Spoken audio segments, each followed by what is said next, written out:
C'est un peu triste de devoir intervenir jusqu'au conseil municipal sur un point comme ça. Et très franchement, si je prends offense sur une chose, c'est cette espèce de récupération faite hier par des gens de l'administration sur la mémoire du frère Marie-Victorin et de préserver son héritage. Si on était un tant soit peu honnête avec l'histoire, on se rappellerait que le legs, la signature du frère Marie-Victorin, c'est de laisser un jardin botanique dont l'accès est le plus large possible. Oui, mais tous les questions de privilège, tous les membres ici sont honnêtes. Merci, Monsieur le maire. Alors, je poursuis. Ce qui est important de réaliser ici, c'est que le legs du frère Marie-Victorin, c'était de laisser un jardin botanique le plus accessible possible et dont l'accès le plus démocratique possible. Ce n'était pas un jardin pour les experts en botanique, c'était un jardin pour la population qui l'entourait. Et lorsque l'administration parle d'un musée à ciel ouvert, elle a à moitié raison.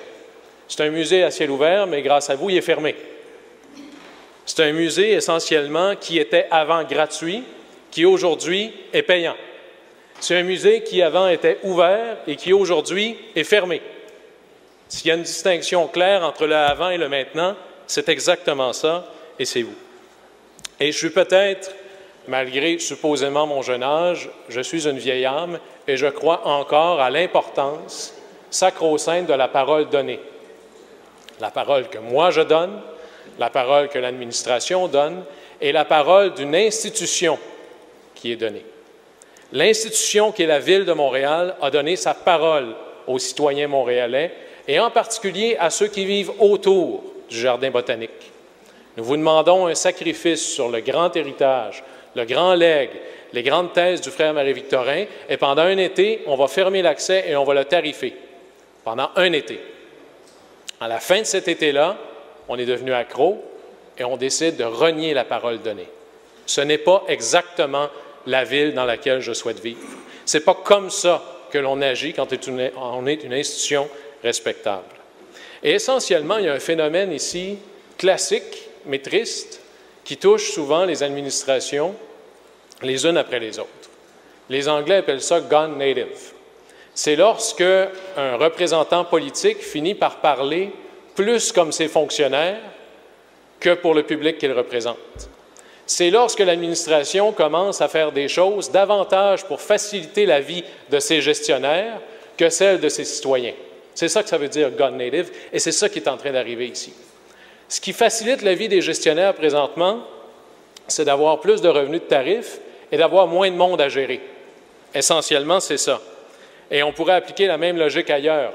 S'il y avait moins de gens dans les musées, ce serait tellement plus facile de sécuriser les lieux. S'il y avait moins de gens sur les rues, ce serait plus facile à nettoyer aussi. Et je suis pas mal sûr que si on fermait Sainte-Catherine et Crescent le soir, il y aurait moins de méfaits, puis le SPVM dirait, vous savez-vous, c'est une excellente solution. Ça me fait penser à un vieil épisode de Yes Minister où on ouvre un hôpital, mais pas pour les patients.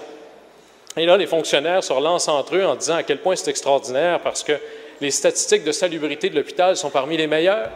On a réduit la durée de vie, la durée de l'hospitalisation dans l'hôpital.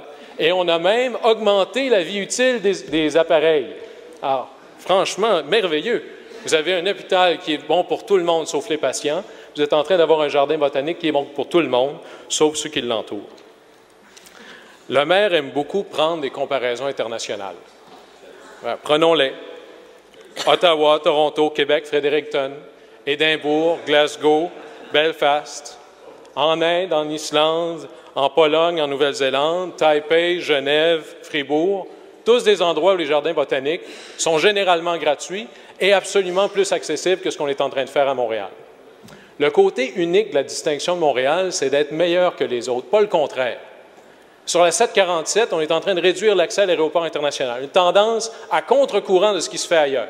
Sur Car2Go, on doit être la seule ville au monde qui a Car2Go, mais pas au centre-ville, à contre-tendance de ce qui se fait ailleurs. Et sur l'accès au jardin botanique, on est à contre-tendance de ce qui se fait partout ailleurs. Le monde s'en va dans une direction, plus d'accès, moins de tarifs. La signature Coderre, c'est moins d'accès, plus de tarifs. Je sais que le maire est un homme fier et un homme orgueilleux.